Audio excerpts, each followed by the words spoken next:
सबसे पहले तो मैं RS टीवी का बहुत शुक्रगुज़ार हूँ कि उन्होंने मुझे मौका दिया कि मैं नाज़रीन से मुखातिब होकर उन्हें ये बता सकूँ कि दुनिया में कोई काम मुश्किल नहीं है, सिर्फ़ करने के लिए हिम्मत होनी चाहिए, हौसला होना चाहिए। अस्सलाम वालेकुम नाजरीन, मैं हूं आपका मेज़बान मुदस्सिर अकरम अवान और आप देख रहे हैं RS टीवी मुज़फ़्फ़राबाद। आपकी उम्मीदों का हम सफ़र। इस वक्त मैं मौजूद हूं government post graduate college Muzaffarabad में, यानी कि अपने मादर इल्मी में। और आज मेरे साथ मौजूद हैं प्रोफेसर तारिक महमूद साहब। नाजरीन, ये बसारत से महरूम हैं, लेकिन बसारत से महरूमी की वजह से इनकी बसीरत में इजाफ़ा हुआ। और अगर मैं आपसे ये कहूँ कि ये प्रोफेसर हैं और ये देख नहीं सकते, तो शायद आप मेरी बात पे यकीन ना करें। लेकिन आज जब हम इनसे पूछेंगे कि सर किस तरह से इन्होंने ये संग मील तय किया, किस कदर इनको मुश्किलात का सामना करना पड़ा, किस तरह से तालीम हासिल की और आज किस तरह से ये तदरीस के शोबे से मुंसलिक हैं, तो ये सब जानेंगे आज की इस वीडियो में। अस्सलाम वालेकुम सर। जी वालेकुम अस्सलाम। सर, बहुत बहुत शुक्रगुज़ार हैं हम आपके कि आपने अपने कीमती औकात में से हमारे लिए वक्त निकाला। तो सर ये बताइएगा, मेरा पहला जो सवाल है वो सवाल ये है कि आज़ाद कश्मीर में कोई भी ऐसा अदारा नहीं जो माजूर बच्चों की तालीम और तरबियत में अहम किरदार अदा कर रहा हो। और मैंने ऐसे भी केसेस देखे हैं, हमारे चैनल पे वीडियो भी अपलोड हुई है। एक हमारे भाई हैं नदीम अहमद अवान साहब, वो 10 साल की उम्र में जब व्हील चेयर पर आ गए तो उनको किसी कॉलेज में एडमिशन नहीं मिला, उन्होंने घर बैठ के तालीम हासिल की। तो सर आपने किस तरह से तालीम हासिल की? जी, सबसे पहले तो मैं अपने वालिदैन का शुक्रगुज़ार हूँ क्योंकि उन्होंने मुझे 6 साल की उम्र में यहाँ से लाहौर भेज दिया, चूँकि यहाँ कोई ऐसा इदारा मौजूद नहीं था। वहाँ पर नाबीना बच्चों के लिए एक मखसूस स्कूल था, वहाँ से मैंने मैट्रिक किया। मैट्रिक करने के बाद फिर अल्लाह ताला ने मुझे गवर्नमेंट कॉलेज लाहौर जैसे अजीम इदारे में पढ़ने का मौका दिया। और गवर्नमेंट कॉलेज लाहौर तो आप जानते हैं बहुत बड़ा इदारा है, वहाँ तो कोई रह के आ जाए तो उसमें वलवला आ जाता है, एतमाद आ जाता है। तो उस इदारे में फिर मैंने वहाँ से मास्टर्स किया पॉलिटिकल साइंस में और मैंने वहाँ से रोल ऑफ ऑनर हासिल किया। प्राइम मिनिस्टर ऑफ पाकिस्तान थे उस वक़्त मियां मोहम्मद नवाज शरीफ साहब, तो उनसे मैंने रोल ऑफ ऑनर लिया और वहाँ से फिर वापस आने के बाद पब्लिक सर्विस कमीशन का इम्तहान पास किया और आज आपके सामने मौजूद हूँ। तो सर ये बताइएगा कि अगर इंसान बसीरत से महरूम हो लेकिन उसके बावजूद इंसान ख्वाब तो देख सकता है, आपके जो ख्वाब थे आपने उन्हें पाया, तकमील तक पहुँचाया। तो अगर हम इसके पस मंज़र में जाएँ तो किस कदर मेहनत करनी पड़ी आपको, इस हवाले से बताइएगा। जी देखिए, दुनिया में कोई काम भी बग़ैर मेहनत के नहीं होता। यहाँ तक कि अगर आप रोटी खाना चाहें तो आपको रोटी तोड़ के मुंह में डालनी पड़ेगी। इसलिए जो लोग हाथ पे हाथ रख के बैठे हुए हैं वो तो यकीनन कुछ नहीं कर सकते, उनके लिए हर काम दुनिया का मुश्किल है।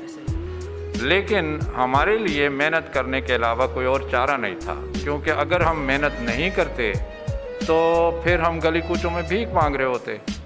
जिस तरह आपने देखे होंगे बहुत सारे लोग जिस्मानी कमज़ोरियों की वजह से और जब वो कुछ नहीं कर सकते तो वो भीख मांगने पर मजबूर होते हैं।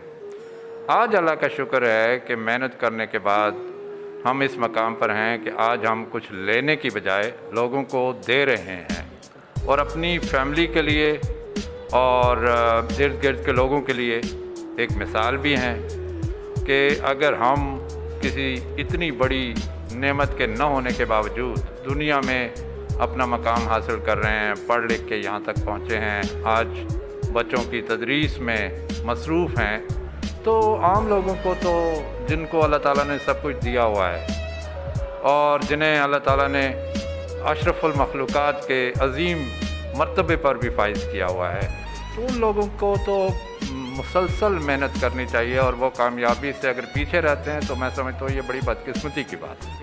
तो सर अगर आपसे मैं पूछूं कि डिसेबिलिटी की तारीफ़ क्या है, क्योंकि सर आपके नज़दीक क्या वो बंदा जो जिस्मानी अज़ा से महरूम है वो माजूर है, या फिर वो बंदा जो बिल्कुल फ़िट है, सही सलामत है, लेकिन इसके बावजूद वो भीख मांगता है? तो आपके पॉइंट ऑफ व्यू से माजूर कौन है इन दोनों में से?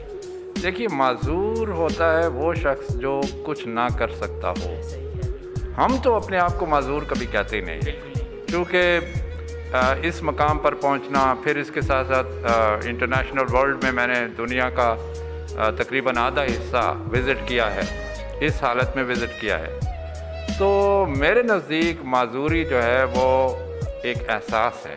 एक यूँ समझ लीजिए कि आपके जहन में एक एहसास आ जाता है कि जी हम कुछ नहीं कर सकते। अगर ये एहसास दूर हो जाए اور آپ اپنے آپ سے یہ طے کر لیں کہ آپ نے کچھ نہ کچھ کر کے ہی رہنا ہے تو پھر دنیا کا کوئی کام مشکل نہیں ہے۔ تو سر وہ والدین جن کے گھر میں کچھ معذور افراد ہیں، جن کے بچے معذور ہیں، وہ انہیں دوسروں بچوں سے کم تر سمجھتے ہیں، حالانکہ وہ کم تر نہیں ہوتے، وہ بھی بہت کچھ کر سکتے ہیں اگر ان کے والدین انہیں احساس کمتری کا شکار نہ ہونے دیں۔ تو آپ ان والدین کے لیے آپ کا کیا پیغام ہے؟ ایسے والدین کے لیے میری یہ درخواست ہے کہ اپنے معذور بچوں کو نہ تو دوسرے بچوں سے کم سمجھیں اور نہ ہی دوسرے بچوں سے زیادہ سمجھیں، ایکولی ٹریٹ کریں ان کے ساتھ، کیونکہ جب ہم بے جا لاڈ پیار ہمدردی میں وہ سارے کام جو اس معذور کو، بچے کو، ڈسیبل پرسن کو خود کرنے چاہیے، اگر وہ بھی والدین یا بہن بھائیوں کے ذریعے کام سر انجام دیں تو پھر آئندہ زندگی اس کی زیادہ مشکل ہو جاتی ہے۔ اس لیے ایسے والدین سے میری درخواست ہے کہ اپنے بچوں کو ایکول ٹریٹ کرتے ہوئے انہیں بھی تعلیمی اداروں میں بھیجیں تاکہ ان کا مستقبل روشن ہو سکے۔ جی سر، بہت شکریہ، آپ نے قیمتی اوقات میں سے ہمارے لیے وقت نکالا۔ تو ناظرین، آج کی اس ویڈیو میں آپ نے سر سے جانا کہ کوئی بھی کام مشکل نہیں ہوتا، اس میں انسان کی محنت چاہیے ہوتی ہے۔ اگر انسان محنت کرے تو ہر کام وہ کر سکتا ہے۔ اور اس ویڈیو کے اینڈ پر میں آپ سے یہ کہنا چاہوں گا کہ کر دکھاؤ کچھ ایسا کہ دنیا کرنا چاہے آپ کے جیسا۔ کیمرہ مین رفاقت کے ساتھ اپنے میزبان مدثر اکرم اوان کو دیجیے اجازت۔ اللہ حافظ۔